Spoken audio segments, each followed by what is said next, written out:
नमस्कार, आप सभी का स्वागत था आर की आवाज़ चैनल पर।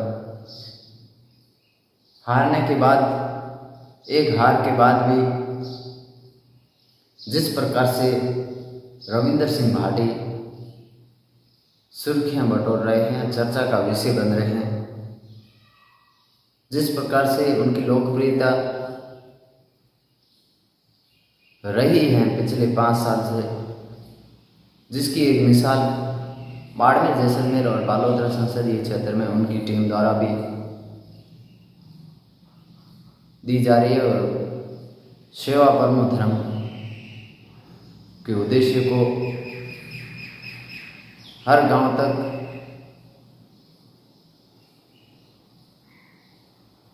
हर गांव की तरफ से ये एक पहल चलाई जा रही है, जिसमें उनकी टीम का बहुत बड़ा योगदान है। चुनाव हारने के बाद जिस प्रकार से रविंदर सिंह भाटी कंटिन्यू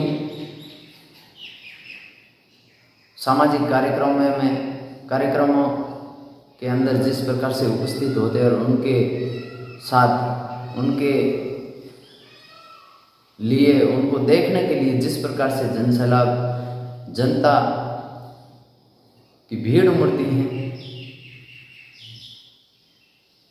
जो देखने काबिल हैं, देखने योग्य हैं। चुनाव हारने के बाद भी उनकी चमक थार की राजनीति में कहीं कम नहीं नजर आ रही है।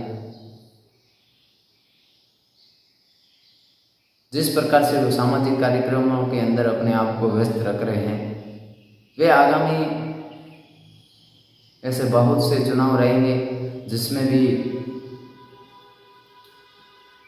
हर व्यक्ति से पहचान किस प्रकार से हो, उसको रविंदर सिंह भाटी भी बढ़ावा देते हुए नजर आ रहे हैं। हमने ऐसे बहुत सारे सामाजिक कार्यक्रम देखे जिसमें रविंदर सिंह की उपस्थिति रहती है। उनको चीफ गेस्ट के रूप में भी इनवाइटेड किया जाता है।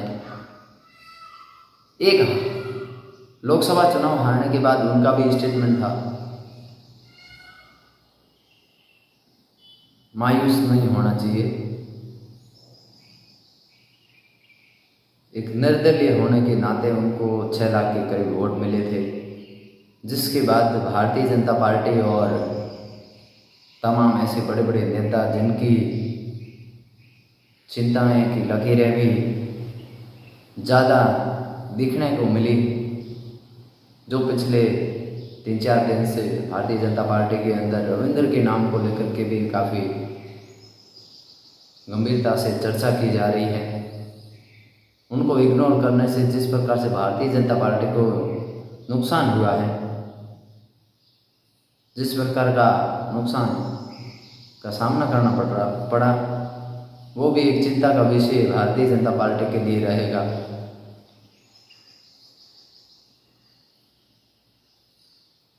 जिस प्रकार से उन्होंने लोकसभा के अंदर ये 6 लाख के करीब वोट हासिल किए, जिससे ये जाहिर होता है कि भारतीय जनता पार्टी को यहाँ से कमज़ोर करने का काम कर सकते हैं। आगामी जो भी चुनाव रहेंगे उसमें रविंदर सिंह भाटी की महत्वपूर्ण जिम्मेदारी रहेगी, भूमिका निभा सकते हैं वे। संपूर्ण बाड़मेर, जैसलमेर और बालोतरा संसदीय क्षेत्र के अंदर इन तमाम चीज़ों को लेकर के भारतीय जनता पार्टी में भी बहुत गंभीरता से इस विषय को लेकर के चर्चाएं की जा रही हैं। आखिर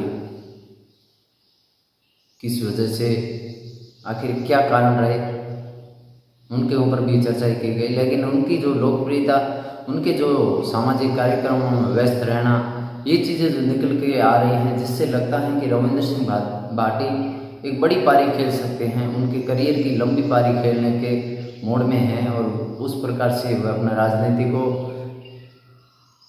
प्रमोट करते हुए भी दिख रहे हैं। उस प्रकार के राजनीतिक रास्ते को चुनते हुए भी नजर आ रहे हैं। उनको यहाँ बाड़मेर जैसलमेर और बालोतरा की राजनीति में एक लंबी पारी खेलनी है, उसके लिए उनको जनता के बीच रह कर के काम करना, उसकी एक मिसाल देते हुए भी नजर आ रहे हैं। हर कार्यक्रम में पहुँचते हैं, वहाँ जाकर के उन जनता की हम समस्या को भी सुनते हैं और उनके साथ अपने एक भाई और बेटे का फीलिंग्स महसूस करवाते हैं, जो एक बड़ी बात है। जिस प्रकार की 26 साल की अवस्था में राजनीति को नया मोड़ दे रहे हैं, वो आने वाले ऐसे युवाओं के लिए भी प्रेरणादायक रहेंगे और बाड़मेर जैसलमेर की राजनीति को भी एक नया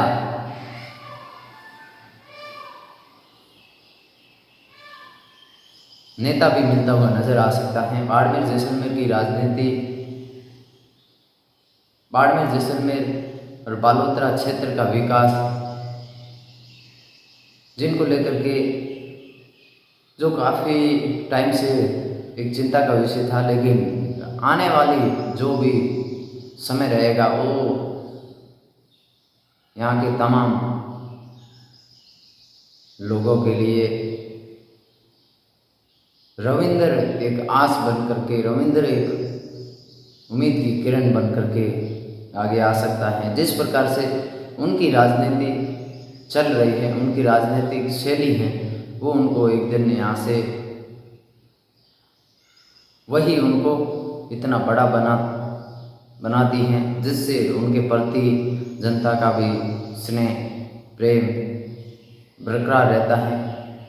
हारने के बाद भी, हारने के 2-4 दिन बाद उन्होंने जनता के बीच सामाजिक कार्यक्रमों में अपनी उपस्थिति दर्ज करवाई और उनको महसूस करवाया कि आप अकेले नहीं हो, आपके साथ हूँ, जब भी ज़रूरत पड़ेगी। अपने वोटर्स हैं, जितने भी समर्थक हैं, उनके साथ जाते हैं, उनको ये महसूस करवाते हैं।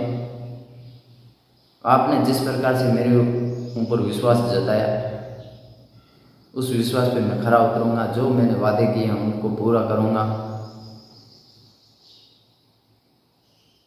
अपने समर्थकों को खुश किस प्रकार से रखें, उनकी पीड़ा को किस प्रकार से सॉल्व किया जाए, ये रविंद्र सिंह भाटी चुनाव हारने के बाद भी कंटिन्यू करते हुए नजर आ रहे हैं, जो उनके राजनीतिक करियर को भी नया मोड़ देता हुआ भी दिख सकता है। यहाँ से लंबी पारी खेल सकते हैं।